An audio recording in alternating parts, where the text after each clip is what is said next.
Welcome to the Mystery of Life. I'm Jo. And I'm Jonny. And today we're asking... I forgot the question. Right, okay. Let's just start that again, shall we?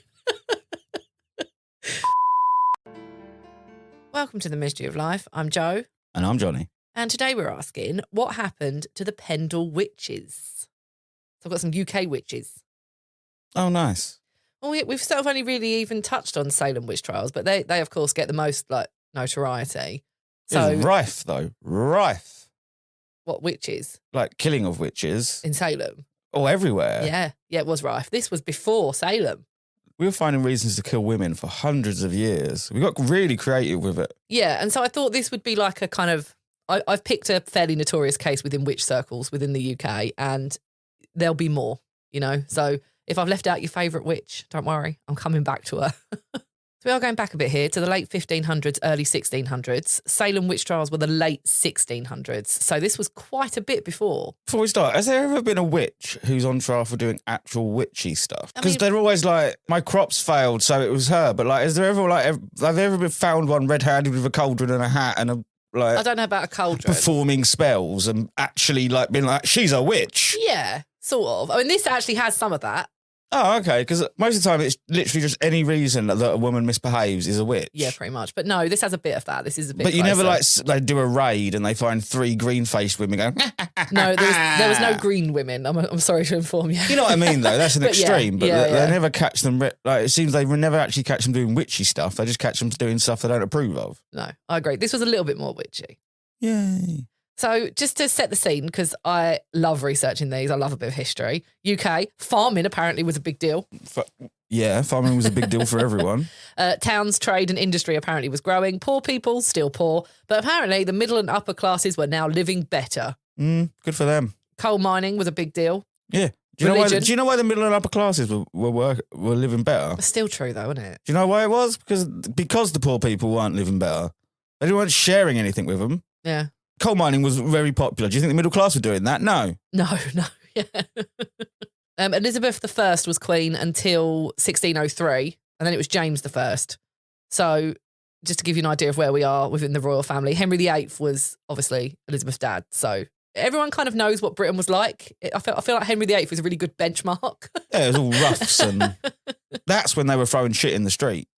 Well, that was about 50 odd years before this. And what I'm talking about happened in 1612. So we've got James I. He was son of Mary, Queen of Scots, great-grandson of Henry VIII. He actually took quite an interest in witchcraft following a trip to Denmark where witch hunting was rife, apparently. Yeah. I didn't go too much into that because I wanted to keep this UK-based, but he was very influenced and actually brought home his Danish bride. Wicked. So we've got some Danes in the bloodline. Yeah, but he's all mad at witches. We were mad. Yeah. We had numerous witchcraft acts in place at this point. He was actually at the first major witch trial following the introduction of the Witchcraft Act of 1563 in Scotland. So he was well into this, and now we've got a king that's out for witches. Parliament used to be way more fun. Now they've got to decide about fracking and undersea mining. Before they were like, right, guys, what are we going to do about witches? Yeah, I have to say, researching this is great. It's really interesting. I'm sure it wasn't great at the time. But it's great to research. If you were a middle class white male, it's fucking lovely. Still true. If you think about but no, so much better. I'm not saying it was better for everyone, but for at the time, being a rich white male was the absolute bollocks. You could do whatever the fuck you liked. Right, but think about this as well. That was 400 odd years ago. Yeah. In 400 odd years from now, when they look back at our history, they're going to be looking at us talking about Meghan and Harry. Yeah. Which is not the same thing. Yes, it is. What do you mean, yes, it is? How's that anywhere near the same? As King James is out there hunting witches, we're worried about Meghan and Harry, whether or not they should leave the royal family. Well, stuff like that still did occur. That was even more so. That was real drama, Game of Thrones shit. I suppose but they just get their heads so chopped much. off. Yeah, exactly. There's so much going on with the royalty. They're always in the news. Then they did some work. Anyway, I could do a whole episode on the royal family in 1603 because I thought it was great. But back to witches. He believed, King James, that he had been personally targeted by witches who brought storms when he was at sea. Witches were then thought to raise storms, create chaos, kill livestock and spread illness. But I have to note, these things generally happen by themselves as well. Well, it was believed that Satan was recruiting to disrupt and destroy humanity, and the authorities did take this very seriously. And that brings us to another note here, was that the king was pretty scared of a Catholic Catholic rebellion. This was because Guy Fawkes and the whole gunpowder plot thing was 1605. So you've got a lot going on right now in the early 1600s. Yeah, people didn't really appreciate Henry VIII going right with Protestant. No, and apparently that took a couple of generations to really get into place. We are now in very, very Protestant England, very much so. It was bad to be a Catholic. Guy Fawkes, the last man to walk into Parliament with good intentions. In 1612, when this took place, King James had actually instilled justices of the peace, whose job it was to compile lists of recusants in the area, people who didn't attend services of the Church of England, which was now a crime at this point. Can you imagine if I had to take you to church every week or your head would get chopped off? You'd be dead. I wouldn't. Not only do I not believe, also, I don't like being told what to do. Yeah. So when they came and knocking, I'm like, no, cut my head off. Fuck you. You'd be Guy Fawkes. Yeah. There was also a version of the Bible released, I think in 1611, which was the King James I edition. And in that was when it said, "Thou shalt not suffer a witch to live." So. Are we going to just gloss over the fact that someone edited the Bible 500 years ago and we believe it's the word of God? Well, I mean, I don't think that was the first edition. No, it's not. But that's the thing. That, like the second edition, if that makes sense. I don't think that was like the first time someone had edited it. No, exactly. I'm just saying that like he added something to the Bible that benefited him, and people will be like, "Oh, that's bad. That is." Guess what about everything in the Bible? Someone put it in there because it benefited them. Yeah, I'd like to know what the original said. Yeah, because you know what? I just don't feel like God is that bothered by the same things that governments are. But the Bible, it loves making you fall in line with the government. Well, let's bring this to Pendle. So Pendle Hill is in Lancashire. And at the time, this would have consisted of lots of little small hamlets, little villages, a lot of farming. Wild boars were roaming, you know? Not sure if we have many wild boars. No, we ate them. We ate them all. I think some have been reintroduced, if I remember David Amber right, but we ate them all. Now, King James had been King of Scotland until Mary died. Now he's King of both. And apparently he remarked that England was very different from ruling Scotland. Of course, it was much bigger. And Lancashire apparently had become a bit of a concern. Who knew this about Lancashire? It was far away from London. It was seen as lawless, defiant, dark, and had a reputation for disobedience. Oh, man. Can we move to 1600s Lancashire? We should have lived up north. Who knew? We're down here, close to London. There was also rumours of violence and sexual laxity, whatever that is. I'm guessing it just means free. They weren't getting married, weren't paying their taxes. Weren't Protestant, I'll tell you that. But this brings us to Old Demdike and Old Chattocks. That's their names? Yeah, or Mother Chattocks, depending on who you are. Were they people or places? People. What was the first one? Old Demdike. Okay, that's a shit name. Yeah.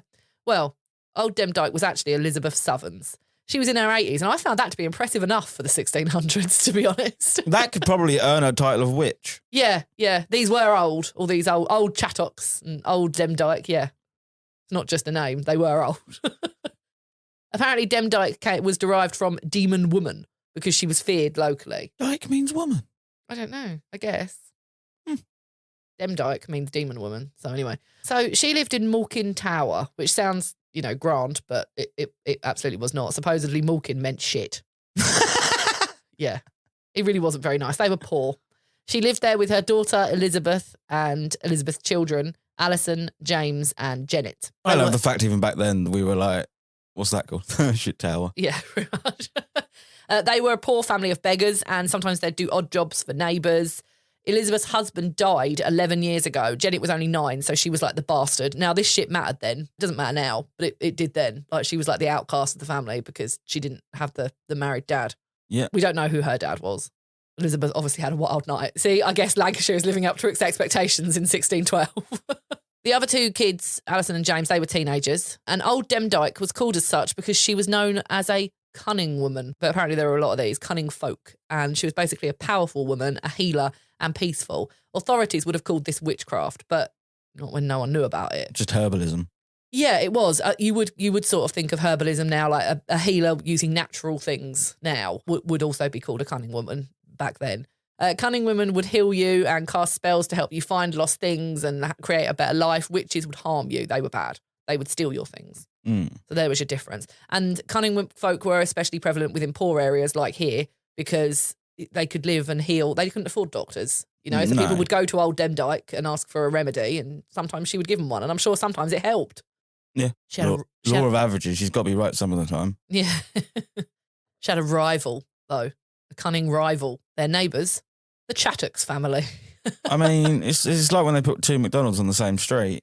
Yeah, pretty much. When I say neighbour, no one is really close together. Apparently all the residences are actually quite remote. But like in terms of the next available house, it was the Chattocks. They didn't like each other. I get that. I hate the majority of our neighbours. Fine, if that's how you feel. But apparently Elizabeth, the daughter, not the granny, I'll call the granny old Demdike. So Elizabeth, her husband would pay old Chattocks a fee in oatmeal each year for protection so that old Chattocks wouldn't hurt his family. And the 1 year he didn't pay was the year that he died. So, of course, now old Chattocks is getting the blame for killing off the husband. Yeah, and with their level of logic, that makes complete sense. It sort of does, yeah. You're paying someone for 11 years and all of a sudden you don't pay and you're dead and you thought that she was a witch. Yeah, I kind of get that.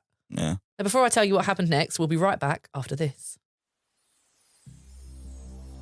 If you like weird, spooky, and strange history, then I have the podcast for you. My name is Brenda, and I'm the host of Horrifying History. Are you into the dark side of history? Horrifying History tells you about the side of history that people don't normally talk about. We tell the tales of haunted places, infamous true crimes, the paranormal, and unsolved mysteries, and then we look to history to see where the truth actually lies. Want to get spooky with us? Get your Horrifying History fix by subscribing today on Spotify, Spreaker, or wherever you find your favorite podcasts. Right. So we're back in March 1612 when things really start to kick off. Now, apparently we were actually quite fortunate to have such detailed records, which I agree with because, as we know, historical records haven't always been quite what we would have hoped for. And I'll come to why shortly. But we do know a lot of this. A lot of this is actually written down for once, not just hearsay. So it's the teenage daughter, Alison, who starts us off. She meets a peddler, like a peddler of goods, like a travelling salesman in the street. And some say she begged him for some of his pins. And others say she wanted to buy some and he refused to open his pack. Not going to ask me what pins are, because I didn't. I thought, this is weird.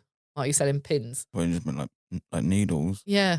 I just thought that was weird. Like, I can't believe people were having them in a backpack selling them in 1612. But yeah, apparently they were super important. I guess you made all your own clothes then as well. It was something that was difficult to make. Apparently these were relatively expensive for the time. And so I guess it sort of makes sense that he either didn't want to deal with a beggar or knew that she wouldn't have the money to pay for them. He was John Law from Halifax and he'd been doing this a while, so he didn't speak or say no. Apparently he just walked on. But apparently these pins were frequently used in witchcraft, even though it wasn't their main purpose, for like divination and things like that. So, I don't know. I mean, I guess they were a great item to peddle because everyone needed them. They had a good price and they're easy to carry. Yeah. It's not like your Hoover salesman. Now, to Alison, when John refused or whatever, she was offended. So she cursed him there and then in the street. And this was like totally normal for her to just curse someone as they walked past. She was so nonchalant about it. It might have just been like, you know, when people get like road rage or like well, I was going to say, we curse people all the time. If someone bumps into you, like, oh, fuck you. Yeah. I mean, you're calling someone like a dick or whatever and you're driving off and it doesn't cross your mind again. So to her... That's where it's derived from, cursed words. Yeah, exactly. So she curses him and he drops to the floor. Right. Who witnessed this?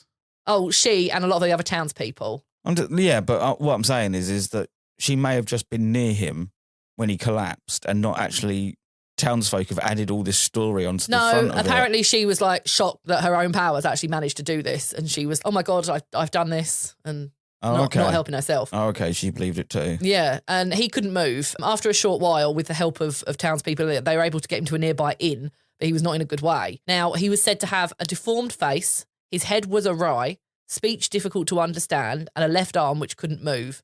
Now, in 2023, I was going to say, what does that sound like to you? He had a stroke. Yeah. And they can also just be completely random, but also sometimes brought on by stress and high blood pressure, which if he'd had an argument with Alison, which we're not like 100% sure of the situation, that could have, he could have been scared. People were scared of witches, little witchy beggar girl. Yeah. Anyway, Alison was actually beside herself and she went to his bedside and begged forgiveness. But John's son, Abraham... yeah, because you imagine if like someone bumped into you and you said, fuck you, and they just started ramming their own dick up their arse. How bad would you feel? Like, go fuck you. To be honest, I mean, I'd be like... You know what I mean, though? Like go, if you said like, go shove your fist up your arse, and they actually did it because you said so, like, you'd feel bad. I'd feel very confused, and bad. Yeah, because you say stuff you don't mean all the time. Yeah, of course you do. But John's son, Abraham, found out what was going on. And apparently, even like John himself at first didn't make much of an accusation and was just like ill and trying to get better. But I think the fact that Alison was so convinced of her own guilt sort of became her undoing. Yeah. Because now Abraham He's outraged. Now, Well, yeah, you would be if someone was like, I just made your dad collapse. Yeah, and I sort of get it because everyone believed in witches or evil.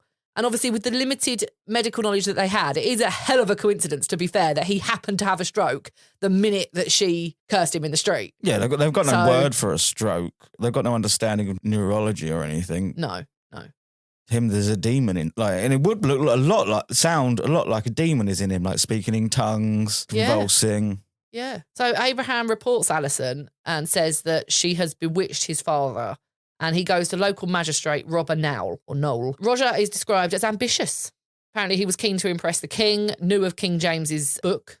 Oh, I forgot to mention that. King James wrote a book about witches and how to catch them and how to watch out for them, how to catch the people that were cohorts with the witches. So, yeah. And he was also looking out for nonconformists in terms of those living as Catholics or outside of the church. So he agreed to investigate. He's pretty sure if he could get a witch, it would be good for his career. But it wasn't much work because Alison basically was like, yeah, I did it, like straight away.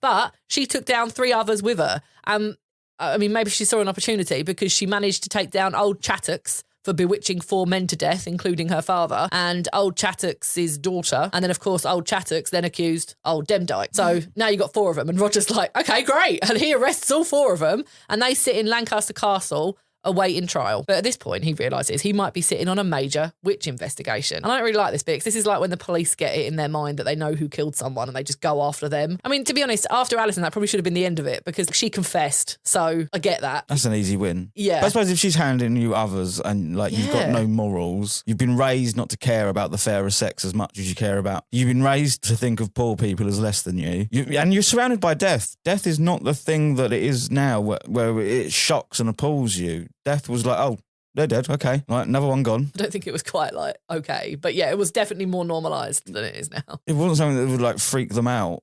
No. Unless they had a personal investment in that person, they'd be like, oh, there's a dead body on the floor. Whereas I'd be like, what the fuck? Yeah. So you've got old Demdike, old Chattox, Alison, and old Chattox's daughter Anne are all sitting in prison. Is this the world's first Rico? Oh, maybe.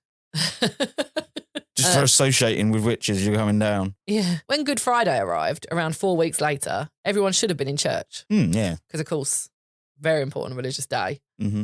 Elizabeth, however, was not. Even though her mum and daughter were in prison, she thought the best thing to do was piss off authorities further and have a party. Love it. So James, the teenage son, stole a sheep. I love this family. So that they could feed everyone at the party. But authorities heard rumours of a gathering of witches at Malkin Towers, so off they went and they arrested everybody at the party. I'm guessing every female at the party. There was no men. Oh. So actually, I think there was one man, sorry. But he was a son so he was there as somebody's son. Yeah. But he didn't get arrested. No, he did. Really? Yeah. Oh. Yeah. Rare male witch arrest. Yeah. I think that might have been by association, but yes, he was at the party. Ultimately, in theory, they could have arrested him for just not being at church. Yeah. So, again, they start naming others. They were like, oh, do you know who you just missed, officer? And they just started like naming people that may or may not have even been there. Cutthroats. Yeah. But police are like, okay, who? And off they go. And everyone's arrested. They accused everyone of a plot to blow up Lancaster Castle to free old Demdike, Alison and friends. And they were accused of plotting to kill a man by witchcraft. In the end, another 8 people are sent to await trial at the castle, bringing our total to 12. Man, that lawman has just made his career bust. Right. and with no work, it just landed on his plate. Just everywhere he went, someone was going, there's a witch there, there's a witch there. Yeah. So now, in prison, to confirm, we've got old Demdike, Elizabeth, Alison and James. We've got old Chattox, who was actually Anne Whittle, and her daughter, Anne Redfern. That sort of makes sense. Then we've got Jane Bulcock and her son, John Bulcock, who were present at the so-called Witches' Sabbath, as it was now known, and they were tried for causing madness. What a time to be alive. Right. Then we've got Jane's mum, Catherine Hewitt, known as Old Moldhills. Isn't this great? And we're not sure if she was actually at the party or just one of the accused. We really used to live in Lord of the Rings, didn't we? Well, then we've got Alice Nutter. The Nutters still live locally as well. But she was interesting because although she was related to the Bulcocks and Catherine Hewitt by like marriage and sort of, well, everyone, it was a very small town. So, but Alice actually wasn't at the party. No one could prove that she was there. No one thought that she would actually be there because she was from a well-to-do landowner family. and she had money. So unlike everyone else who was there, who were beggars or pretty poor, no one really knew why she'd been involved in this, but someone had named her as being there. You'd think that her money would save her, but the Nutters were a strong Catholic family. So Roger probably thought this would be a really good way to help him further by putting away a Catholic woman who was seen as like pretty troublesome. Then you had Janet Preston. She was actually from York, so she was transferred to York Castle where she eventually stood trial. We've been there. We have. Yeah, that's cool. So she was there for months. Then we had Alice Gray, who we don't know much about because her trial wasn't recorded in the same way. By the same way, and the reason we have so many accurate reports of this is because the courts ordered a clerk to keep a record of this, and that was Thomas Potts. And he kept a very detailed record of everything up until this point that he could find out, the trial, the procedures. He turned it into a text called The Wonderful Discovery of Witches in the County of Lancashire. And this is generally regarded as being the best account of a witch trial ever documented, but is acknowledged to be more of a reflection of what happened rather than a word-for-word report. So they were all kept in a tiny cell together, along with other people that were accused as well. So there's about 20 of them. You would think, right, that you'd be worried about keeping all the witches together, like they might pool their power. If you really believe they're witches, wouldn't you be... Yeah, but they haven't got any of their stuff, and they were probably in chains. Maybe. But conditions were poor, and they were there for like 6 months awaiting trial. Old Demdike, she died. I'm sure it wasn't any less poor than Shit Towers. No, it was worse. And there was more of you, like shoved into a tiny room. But old Demdike, yep, that was it for her. She was in her 80s. To be honest, I'm impressed that she made it to that point. Yeah, I mean, if I was 80 and facing life imprisonment for witchcraft or whatever, or death. I'd just kill myself, because what's the fucking point? I don't think she killed herself. No, but I would. I'm just saying I would. What we don't know is where Janet was, the 9-year-old. Yeah. She does reappear. Yeah, I bet it's not a nice story where the 9-year-old was. Well, she reappears. Is it married to someone? No. They asked Alison if she could use her powers to restore John's health. She said no, but apparently a lot of people there acknowledged that old Demdike would have been able to. And it's like, I wonder why no one asked old Chattocks or old Moldhills. Everyone was now in the situation where it's very easy to prove they don't have any powers. So I think everyone's going to be quite quiet because they know that kind of like everyone... it's like having a room full of mentalists. Like, they all know what's up. They're not going to admit it, though. Not going to be like, like the real ones, like the ones that are like, oh, I'm getting a J. They're not going to get to a room together and just start talking about how they fuck everyone over. Yeah, I guess. Well, in August 1612, the trials begin. Now, Janet Preston had been sent back to York and old Demdike has died, so we're down to 10. Alison had confessed, but there wasn't much else to say about that. But then we move on to Elizabeth, so the mum. She denied all counts and she was very angry when the star witness came out screaming and cursing at the witness. She had to be removed from the courtroom so the witness could give their testimony. Who was the witness? Janet. Little 9-year-old Janet. Yeah. So some people theorise she might have been living with Roger because she was this key witness. Maybe he kept her safe just to, keep her alive. But once Elizabeth had left the room, she got up on a table and delivered her speech, which many people now say sounded a bit like she'd learned lines, which, she was 9. She said that Elizabeth and James were witches. She said that she had seen her mother's spirit in the likeness of a brown dog who would help her to go on to kill Tom Robinson and Henry Mitten. She described the party and she said they were all witches. She described the food they had and she named all 6 of the people that were there along with Elizabeth and James. When James testified, he also said his mum was a witch. They found 3 skulls that had been robbed from a nearby grave and 4 teeth, and they said they'd found these at Malkin Towers. James also presented a clay figure which had been found in the ground at Malkin Towers. So James is just fucking over his mum? Yeah, pretty much. But I mean, so's Janet. Yeah. Like, big time. Everyone. Janet's just like taking down her whole family. Little bitch. I'm sorry, but like, how annoyed would you be? No wonder her mum was screaming at her. Maybe, but also maybe the mum was abusive and this is the way the kids are getting rid of them. Maybe, but I also wonder... I mean, it's pretty much guaranteed that because what we call, like, what they call decent childcare, we call abuse now. Yeah, I also think, like, some people have said that maybe Janet just didn't understand, although she might have understood the words she was saying and what she was being asked to do, she might not have understood the emotional impact of what she was actually doing, that she was killing her whole family. Couldn't understand the consequences. No, especially if Roger's being, like, super nice to you in his nice house and you've grown up in squalor. Yeah. But some people also said that these points suggested Roger was basically ticking off boxes from King James's demonology book, because that suggested that clay models, body parts, the teeth, were used in witchcraft. And he also suggested that children made good witnesses because they were pure of spirit. Yeah. Yeah, this guy's fudging it. Yeah. James said he had seen Elizabeth's spirit also kill 3 people, but the judge was actually a bit more hesitant when it came to Alice. So Alice Nutter, the one that had money, which makes sense, and some of the others there as well. He asked them to take part in an ID parade, but Janet was able to pick them all out accurately. And the judge apparently also tried to catch out Janet with things like, did you see Joanna so-and-so, who doesn't exist? And she was like, no, I don't know who that is. Like, she was a perfect little witness. Alice Gray, as I mentioned, we don't know much about her because her trial wasn't documented. Maybe that's because she was acquitted. So we got 9 people. All 9 were found guilty and sent for hanging, basically on the testimony of Janet. Little bitch. Yeah. They were joined by Isabel Roby, who was part of another accused group of witches. They were all given the chance to confess and save their souls, but Elizabeth and Alice both refused to confess right to the last minute. All 10 people were hanged, and apparently it was slow and horrible. It didn't break their necks. It was a 20-minute slow strangulation, and people were there pulling on their feet, trying to get them to die faster. Yeah. Oh. But if you thought they legitimately thought that they were possessed by a demon, and you would. Yeah, it's not as dramatic as Salem, is it? No, with the whole tests and stuff. We don't have any of that. It doesn't seem anywhere near dramatic, and they seem to have been given a relatively fair cop. Aside from the fact you listen to a 9-year-old, yes. Yeah, apart from all the evidence that's been faked and everything, it wasn't like they weren't given a lawyer, or the lawyer didn't try and defend them, or it seems very sedate. The evidence has to be fake because there's no such thing as witches. Yeah. Janet Preston, who was sent back to York, she was also found guilty and hanged in York. So after all that, she was found guilty anyway. No, little Janet's fine. Other Janet, who we sent to York Castle. Are you meant to be saying Janet, by the way? No, it's Janet. Okay, I'm just checking. Yeah.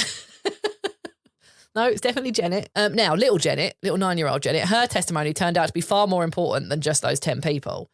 Even though the demonology book said that children were good witnesses, they were actually, from a legal point of view, still seen as unreliable, and you weren't supposed to have children as witnesses under the age of 14. Yeah. However, it was quite common. This actually changed. Even now, young children can testify. Small children are allowed to testify. The rules are that they have to be able to understand what is being asked of them and have to be able to form an answer which is clear and understandable. Yeah, which they can't ever do. No. And they're just spoon-fed what to say. Well, in 1618, there was a book published, like a handbook for justices of peace, who were obviously not actually legally trained. It was used by all magistrates here, and it was taken to America to be used by the early colonies there as well. Under the section Advice on Witnesses and Children, it gave Janet as a specific example. She became a legal precedent for how to have court cases with children as witnesses. That's pretty impressive. Yeah. Now, we don't know what happened to Janet. It was kind of a bit suggested, who would want her, she's thrown her own mum under the bus, her entire family, in fact, under the bus. Yeah, but I suppose if you were a good Catholic boy, you would want that. Proven to be a true blue Catholic and anti-witch person, doesn't she? Yeah, some people did theorise she might have stayed with Roger, but that was undocumented. But I want to skip forward now to 22 years later in 1633. We were still hunting witches, not a lot has changed. Little 10-year-old Edmund Robinson got home late one day. He told his parents. The reason he was late was because he was picking berries when he saw 2 greyhounds. He wanted them to chase a rabbit, and when they didn't, he hit them with a stick. One turned into a witch, one turned into a small boy. The witch turned the small boy into a horse. The witch took Edmund, put him on her horse, and took him to her witch's lair. The house was full of 60 witches. But Edmund, he ran away and they gave chase, but he just made it home. And his parents were like, okay. Sounds like he's made up some bullshit why he was late. But his parents were just like, that's an acceptable reason to be late. Yeah. So his dad embarked on a tour of all the local churches where Edmund would sit on a stool and point out the witches he had seen in the house. And these witches were then prosecuted? Yes. Wow. Yeah. Yeah. So we're 22 years later and not much has changed. So far, throughout this story, one thing I've learned is that kids are shit. Yeah. I think as well the kids are influenced. Now he's a particularly little shit because he's just got home late. But thanks to Edmund, 20 women were accused and imprisoned to be put on trial in 1934. One of them was accused of bewitching Isabel Nutter, wife of William Nutter, to death. That person's name was Janet Devis. That sounds like a little bit of revenge. Yeah. And I think this was definitely the same Janet. They had lost track of her until this point, but they've got no reason to believe that the ages matched up. They were sure this was the same Janet. But if it was, that meant that the very legal precedent she set was now working against her. I mean, talk about karma. Well, yeah, she got what was coming to her, didn't she? But on the whole, the king's opinion, however, was changing. James had actually been on a tour himself, and he had found some children lying about witches. So he now advised extreme caution using children witnesses. And by 1634, we actually now had a new king, King Charles. The UK was sort of changing in the sense that we're still scared of witches, but we demanded more knowledge. Like we wasn't just taking one person's word. We were becoming slightly more logical about it all. Yeah, which was weird, really, because you consider another 50 years, you've got Salem, which was just English people. that had moved to America. Yeah, but once they hit that land, they went nuts. Now, 17 people of the 20 were found guilty of witchcraft, including Janet. But the judges were not happy about it, and they sent the case to London for review. 4 of the witches accused went off to London, and they were held in Fleet Jail, where Londoners could pay to see them in their cells, and playwrights wrote a play about the Lancashire witches. And this sort of was important because now Londoners, for the first time, were scared of witches, but also able to laugh at them and point, which wasn't a thing before. So we are sort of moving along the knowledge scale. Apparently, they found out that Edmund's dad had been blackmailing the women, and those who didn't pay, he said that Edmund would sit on his stool and accuse them. So he had a right little thing going. Nice. The prisoners were all acquitted. And in 1636, Janet, however, was still listed as being imprisoned in Lancaster Castle. And then we lost track of her again. They believe she died in prison. And I found out it's because at that prison, you were expected to pay for your board. So you had to pay in full before you could leave. So they were in there for like months and months before they were acquitted. And even though they were acquitted, the debt kept building. And someone like Janet, who it was expected never made any money and remained a beggar, would never have been able to pay off a never-ending debt, even though she was acquitted. Yeah, and it just keeps getting worse and worse because the longer she's held, the more debt she has, and she's not exactly earning money in prison. Yeah. But bonkers system. It was. Did you know that Lancaster Castle was used as a functioning prison until 2011? Well, I did not. Fascinating. But it does make you think about, in another few hundred years, what will people think about our crimes? Because we put people away sometimes with very little evidence. Oh, yeah. I mean, there's even a much more modern equivalent, and that's homosexuality. Yeah. It's only like a century ago, that was illegal. Yeah. So it's interesting to think about what they'll think of what we're doing. It'll be stuff like marijuana was illegal in some countries. And, like the kind of like stuff where you see progression now. Yeah. Now, for context, the Roanoke colony disappeared in 1590. So the English had only been settling in America for about 100 years when the Salem witches happened. Like you say, I mean, it was just panic, wasn't it? It's the same as the same sort of thing that happened here, only they took it a step further. But it was just the same ideas had just been taken from England and I think to early Salem. America had a lot less infrastructure. And, we had kings and legal systems. You couldn't send those witches to London, even if you thought it more No, was wrong. so I can understand why we kind of went backwards a little bit because you naturally you'd have to, wouldn't we? We were starting afresh, essentially. Well, Wicca originally meant wise healers. Like they were sort of peaceful people that got caught up in seemingly religious persecution, as was everything back then. Paganism was still not prevalent, but like still fresh in our minds. Like a lot of these concepts were very new. Interestingly, in 1998, a petition was given to the Home Secretary, who was Jack Straw at the time, to pardon the witches. And he said no. He said the Pendle Witches were apparently convicted according to the law of the time, harsh though it seems by modern standards. As I've indicated, the Home Secretary would generally consider intervening in a case such as this only if evidence came to light which showed conclusively that the Pendle Witches did not commit the crimes which they were charged. On the basis of the material we have seen, the Pendle Witches case does not appear to be one where it would be appropriate to recommend a posthumous free pardon.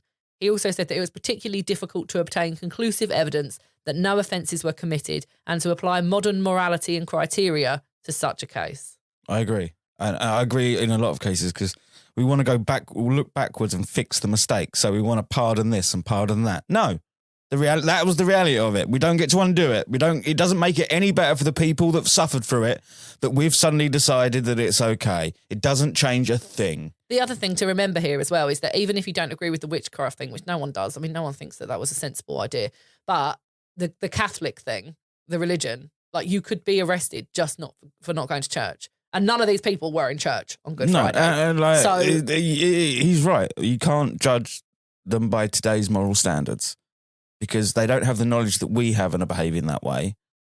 They only have the knowledge that they have. And that's a very spiritual and fearful way of life. I want to change the question for the ending. Right.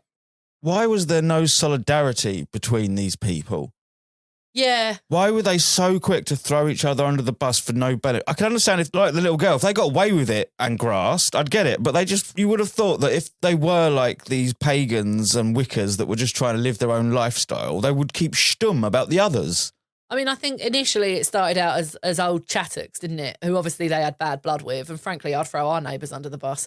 But because they were good, like, there were chances are they're going to be killed anyway, regardless of what they say. yeah, So there was no benefit for them to take everybody else down. no deal on the table. Yeah. So No, but I love stuff like this, so I thought this was a really interesting place to start. We've also got there is a couple of weeks ago now, a few posts back, there was a collaboration on the history of witchcraft with the podcast called A Court of Witches, so do check that out on the blog as well. don't hang them. No, don't hang them.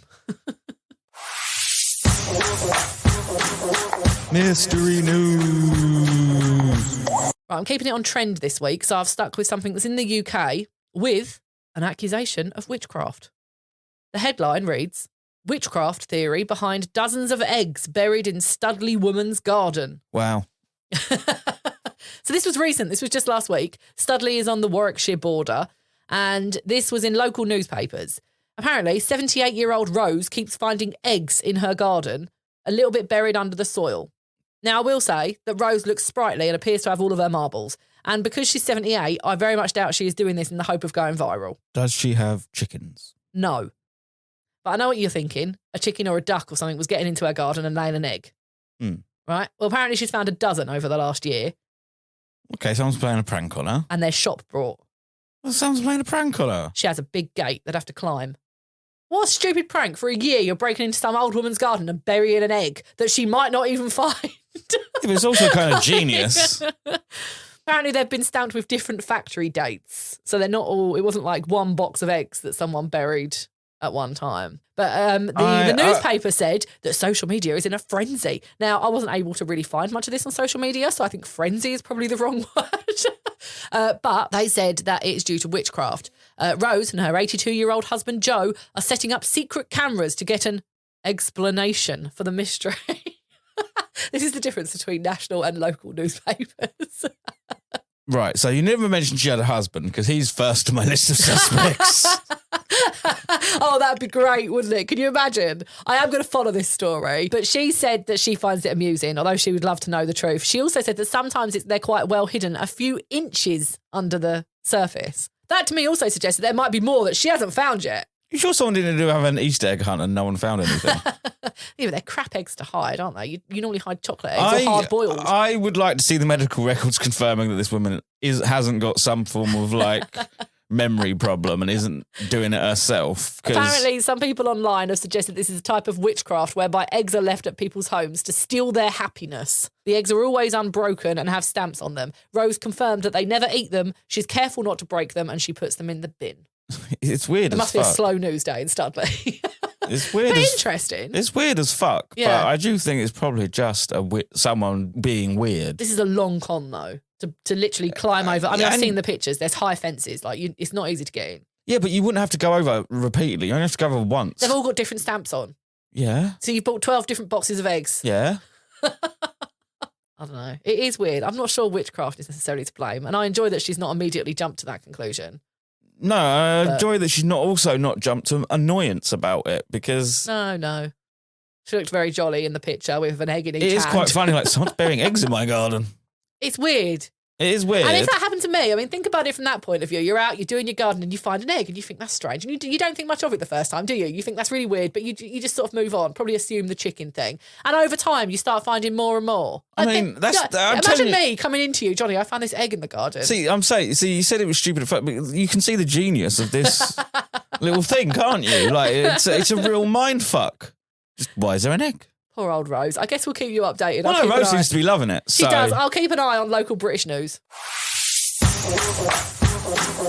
Mystery news. You can find this week's blog post on our website at mysteryoflifepodcast.co.uk.